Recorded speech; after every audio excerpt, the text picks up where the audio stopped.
Bibliosophie. Hello, welcome or welcome back. My name is Sophie. Oh, I like the current pattern of light and shadow on my face. That was accidental, but it's good. I'm vlogging this week. I still have a bajillion books out from the most recent video I made a couple days ago that I just posted earlier this morning, but this video is going to be one of my weekly vlogs. I am currently reading too many books at once. I'll talk about those at a later date. And I'm performing every day except Saturday this week. So we are busy.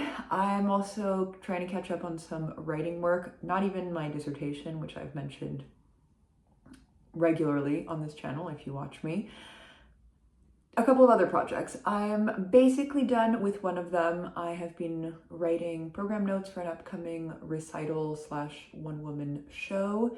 And I have also a translation to ideally turn in by next Monday. I think I'm going to be late, but that was a self-appointed deadline. I actually have more time if I need it, and I think I might need it.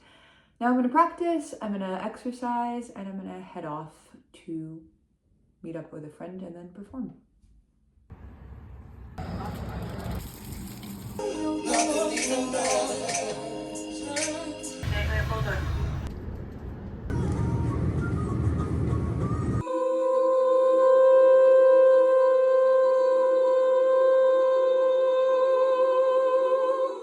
I'm feeling kind of worn down. Performing every day is definitely taking a toll on me. I'm also trying to get a lot of work done during the day before I head off to perform each evening. So it's a little bit more than my little brain can do, if we're going to be honest. If you're curious, I'm in a version of Phantom of the Opera, which is very appropriate for this time of year. It is not the musical. It's not the Andrew Lloyd Webber musical that you may know. In fact, I do sing in it, but nothing to do with that. I sing opera, I sing bits of Faust especially, and there is a lot of music and definitely sound design throughout, but again, not the musical that you might know and love.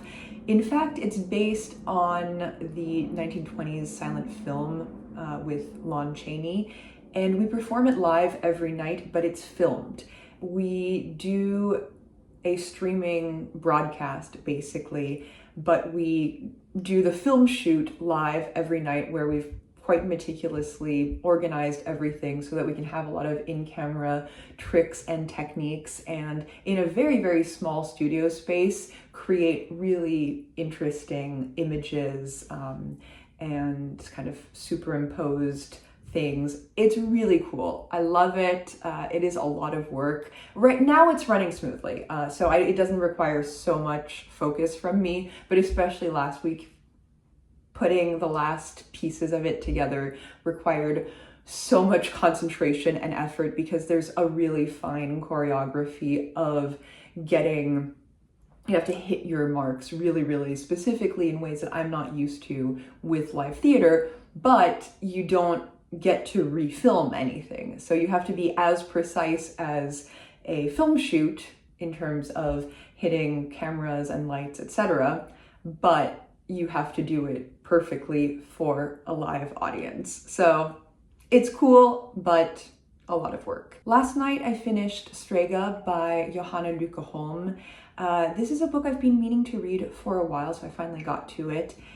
I don't want to say too much about it because I think it benefits from unknowingness. It is a mysterious book, and it's quite good for getting into deep autumn, into the darkness. If you don't know Italian, Strega means witch, so I'm not really giving anything away by telling you that, but that was definitely in the back of my head, and there is a lot of darkness.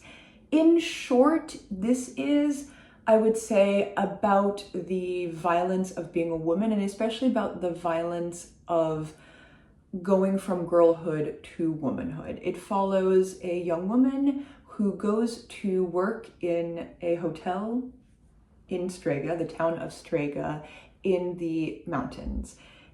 And this hotel is seemingly abandoned.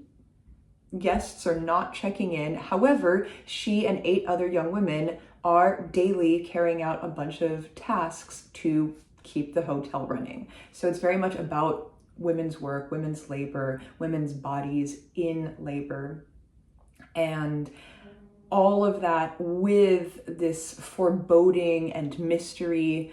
I would say that there are shades of Picnic at Hanging Rock because of the interpersonal relationships between the young women. So that kind of reminded me of that film. I've never read the book, but the vibes of the film. Suspiria also, kind of for similar reasons. Also maybe a little bit of Magic Mountain because we're in a remote place, so it's a hotel rather than a sanatorium, but it kind of reminded me of these things. It's this sort of out of time, out of place, otherworldly atmosphere, and in the case of Strega, definitely a lot of darkness, but you're not completely sure where it's headed. So yeah, that's what I'm gonna say about that. It's very good as you're getting into the thick of autumn, I would say.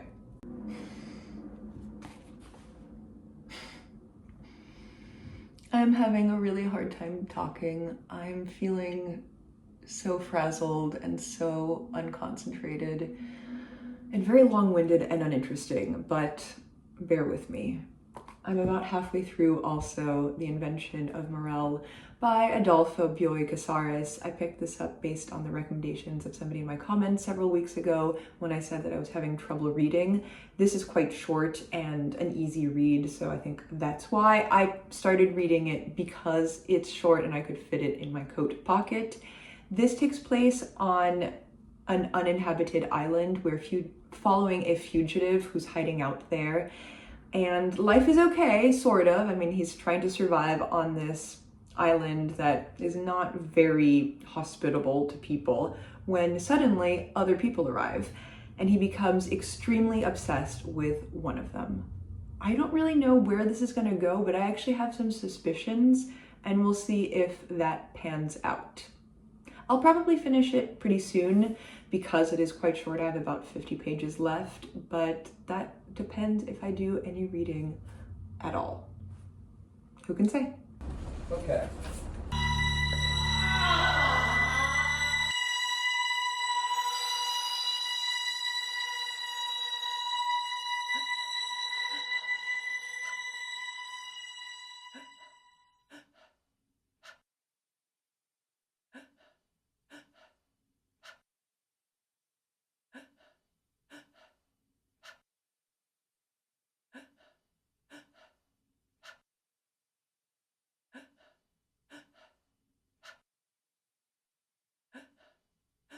It's Saturday, I have the day off to rest, but unfortunately I am sick. This is no huge surprise. I have been running myself ragged, so you might not be surprised to find out that I'm sick, but mostly the reason is very pedestrian. One of my castmates became ill earlier this week, and it was sort of a matter of time before a couple more of us got infected. It's just a cold, nothing really huge. It is harder for me to fight off infections because I'm still immunocompromised, but I suspect I'll be okay. I was still able to perform last night. I have today off, as I said. We'll see about tomorrow and Monday. It's not good for me, especially mentally. I was feeling so depressed and so stressed yesterday because I just frankly don't have time to get sick. Nobody ever does, right? But I'm trying to go with it. Anyway, I finished on Thursday The Invention of Morel. Did it go where I thought it was going to go? No, I did not predict the actual turn of events that this took, but in a way, sort of, yes. I absolutely did not guess the specifics of where this was going to go, but I was in a kind of proper environs. I really recommend this. This was kind of a slow burn at beginning. It took a few dozen pages for me to get into it, but the back half of it was really, really interesting. Very brain scratchy. Yes, so this was a fabulous recommendation, and I in turn recommend it to you. I'm gonna go take a nap now. Your grumpy lumpy is back. I'm feeling less grumpy and lumpy today. I don't think I got that much rest yesterday, nor did I accomplish really anything. I did sort of a secret third thing, which was, I guess, just languishing, but I did rest quite well during the night. So I feel pretty good today, mostly emotionally. I feel a lot better, and that's huge. I sang this morning, I sang the Duraflay Requiem, which is a piece of music that I find quite beautiful, so that was fun, and I'm going to sing tonight in the Phantom of the Opera again, so we're doing it. I have not finished the translation I was hoping to finish this weekend, as I mentioned earlier in the video. That's okay, I'm getting there. I did finish the program note, and actually I posted it on my Substack, so I'm going to put the link to that in the video notes because it's a good piece of writing. You might be interested in reading what I have to say about some musical pieces, but especially my body and myself. It's more personal essay than it is musicological text. Some books currently on my horizon or in my recent reading experiences that I haven't mentioned. I did mention in my most recent video that I posted earlier this week that I was in the process of reading Love in a Fallen City by Eileen Chang.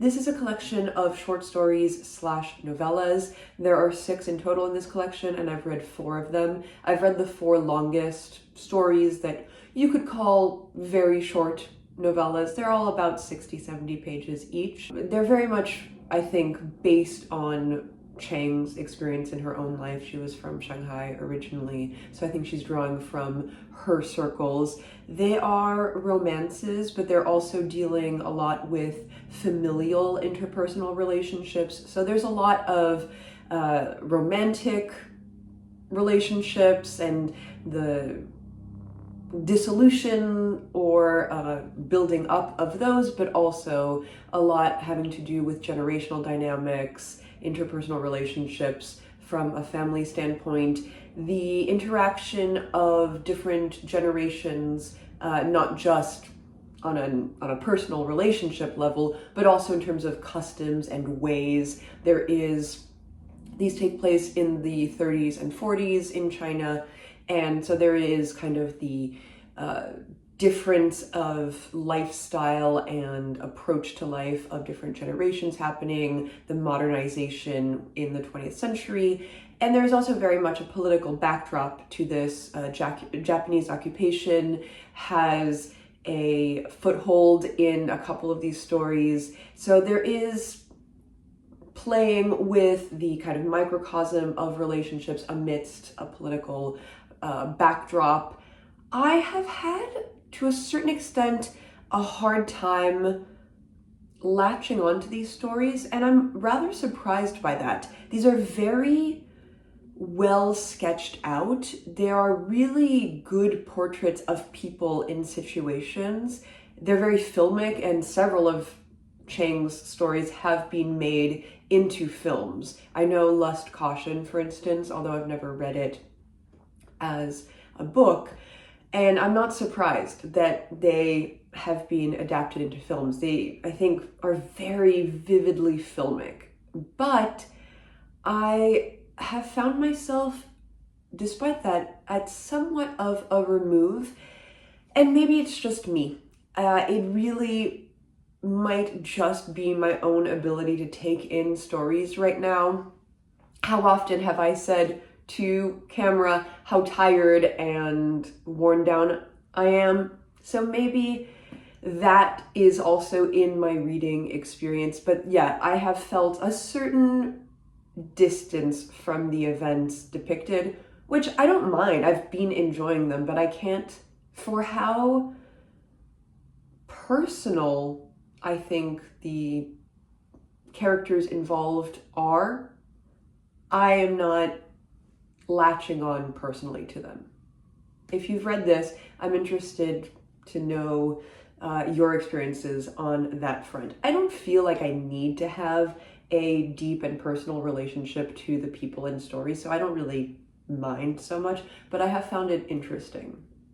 I began, speaking of family and interpersonal relationships, I began today Family by Natalia Ginzburg. I'm a big Natalia Ginzburg fan, and so I'm trying to make my way through her catalog over the years. This is another novella. It comes with a second novella in this little collection, Borghesia. We'll see if I read both, but I'm just barely starting this. It's around a sort of messy dynamic of family, ex-lovers, past lovers, current lovers, etc., etc. I also have out from the library Killing Stella by Marlen Haushofer. This has been making the rounds in my little niche subsection of book internet. I don't know if I will get to it, but I've got it. So we'll see. I have it for a couple more weeks. It's another novella, so lots of novellas for you this vlog episode. And this is where I'm going to leave you, I think. I'm going to rest up a little bit. I have some amount of time left this afternoon. And then, as I said, I'm going to head off to perform again. Thank you for watching. I will catch you in the next video. Ciao.